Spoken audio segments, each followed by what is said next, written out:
IT job కోసం try చేస్తున్నారా? Coding ట్యూటర్లో training తో పాటు స్టైఫండ్ అండ్ 100% జాబ్ గ్యారంటీ. నమస్తే, వెల్కమ్ టు సుమన్ టీవీ. నేను మీ సాయి. రెండు తెలుగు రాష్ట్రాల్లో గత 4-5 రోజుల నుంచి కురుస్తున్నటువంటి భారీ వర్షాలతో అతలాకుతలమైనటువంటి సందర్భాన్ని చూసాం. చాలా జిల్లాలు పూర్తిగా జలమయమైపోయినటువంటి దృశ్యాలను చూసాం. చాలా ఇళ్లలోకి నీళ్లు చేరి నిరాశ్రయాలుగా మారినటువంటి ప్రజలను చూసాం.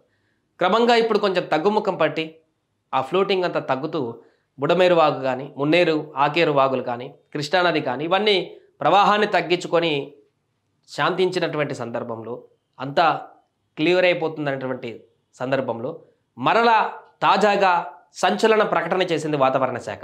సెప్టెంబర్ 5 అంటే రేపు మరొక వాయుగుండం ఏర్పడేటువంటి అవకాశం ఉందనేటువంటి వివరాలని వెల్లడించింది. దీంతో రెండు తెలుగు రాష్ట్రాలలో మరొకసారి వర్ష బీభత్సం జరగబోతుందనేటువంటి ఒక అంచనాలు అయితే వ్యక్తమవుతున్నాయి. సో దీనికి సంబంధించిన ఒకసారి వివరాలను చూద్దాం. ఐఎండీ ప్రకటించినటువంటి వివరాల ప్రకారం సెప్టెంబర్ 5న ఇక్కడ హెవీ రెయిన్ నుంచి పడుతుందని చెప్పేసి కూడా చెప్తున్నారు. ఇక్కడ వాయుగుండం మరొక వాయుగుండం ఏర్పడడంతో 5న ఏర్పడడంతో కోస్తా ప్రాంతాలలో దగ్గరగా ఏర్పడేటువంటి వాయుగుండంతో ఇటు తెలంగాణ హైదరాబాద్ నుంచి ఇటు కోస్తాంధ్ర ఉత్తరాంధ్రకు సంబంధించినటువంటి ప్రాంతాలకు కూడా ఈ ప్రభావం ఉంటుందంటూ కూడా వాతావరణ శాఖ చెప్తుంది. దీని ద్వారా మరొకసారి హెవీ వర్షాల కారణంగా ఈ ప్రాంతాలలో మరలా వరదలు వచ్చేటువంటి అవకాశం కూడా ఉన్నట్టుగా మనకు సమాచారం అందుతుంది. ఈ నేపథ్యంలోనే మరొకసారి అధికారులు అప్రమత్తమయ్యారు.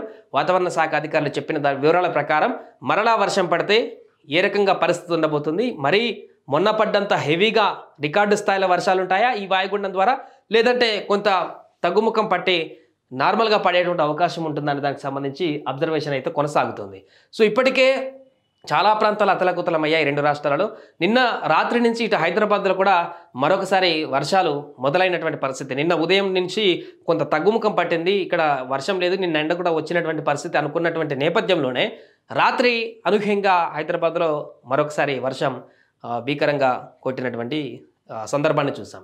అటు ఆంధ్రప్రదేశ్లో కూడా అదే పరిస్థితి. సెప్టెంబర్ 5 అంటే రేపు, ఈరోజు రాత్రి నుంచి రేపు మరలా అక్కడ వాయుగుండంగా మొదలైనటువంటి అల్పపీడనము క్రమంగా భీకరమైనటువంటి వర్షాలను ఉత్తరాంధ్ర కోస్తాంధ్రాలకు ఇది నియర్గా ఉన్నటువంటి సందర్భంలో మరలా బుడమేరుకు సంబంధించి పొంగేటువంటి అవకాశం ఉందా అనేటువంటి ఒక అంచనాలు అయితే వ్యక్తమవుతున్నాయి.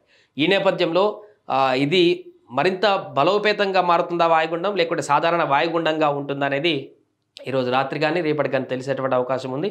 సో ఒకవేళ ఆ వాయుగుండంగా మారితే మాత్రం మరొకసారి రెండు తెలుగు రాష్ట్రాలకు ఇబ్బందికరమైనటువంటి పరిస్థితులు వచ్చేటువంటి అవకాశం ఉన్నట్టుగానే మనం చెప్పుకోవచ్చు. అందుకనే లోతట్టు ప్రాంతాలలో ఇప్పటికీ ఏదైతే వర్షం నీరు ఆగినటువంటి కాలనీస్ కానీ, జిల్లాలు కానీ ఏదైతే ఆ ప్రాంతాలు ఉన్నాయో వారు ఇంకొద్ది రోజులు అక్కడి నుంచి ఎత్తు పల్లాల్లో ఉన్నటువంటి ప్రాంతాలకు వెళ్ళడమే ఉత్తమం అంటూ కూడా ఈ సందర్భంగా గుర్తు చేస్తున్నారు.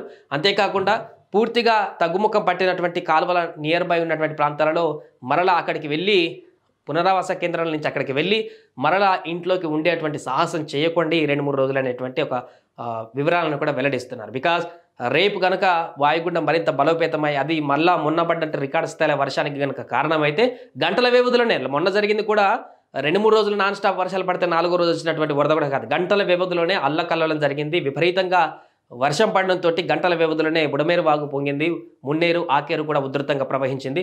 రాత్రి వరకు ప్రశాంతంగా ఉన్నటువంటి కాల్వలు, నదులు, వాగులు ఉదయం 3-4 గంటల వరకే మొత్తం పడుకున్న వాళ్ళు లేచేలోపే మొత్తం విధ్వంసం జరిగేటువంటి పరిస్థితికి దారితీసింది. కాబట్టి మరొకసారి అలాంటి పరిస్థితి వస్తే ప్రజలందరూ అప్రమత్తంగా ఉండాల్సిన అవసరం ఉంది. మరొక వాయుగుండం అంటున్నారు కాబట్టి దీనికి సంబంధించి రెగ్యులర్గా దానికి సంబంధించిన వార్తలు ఫాలో అప్ అవ్వడమా, అధికారులతో కోఆర్డినేట్ చేసుకోవడం, ఏదైతే టోల్ ఫ్రీ నెంబర్స్ ఉన్నాయో వారితో కాంటాక్ట్లో ఉంటూ వీలైతే అవసరమైతే వేరే ప్రాంతాల్లో ఎక్కడైనా బంధువులు ఉంటే అక్కడికి వెళ్ళి 2-3 రోజులు అక్కడ సేద తీరి రావడమే ఉత్తమం అంటూ కూడా చెప్తున్నారు. సో దీనికి సంబంధించి రెండు తెలుగు రాష్ట్రాల ప్రజలు ఇంకొక 2-3 రోజులు కొంత జాగ్రత్తగా ఉండవలసినటువంటి అవసరం అయితే ఉంది. సుమన్ టీవీలో మీ పర్సనల్ అండ్ బిజినెస్ ప్రమోషన్స్ కోసం కింది నెంబర్కి కాంటాక్ట్ చేయండి.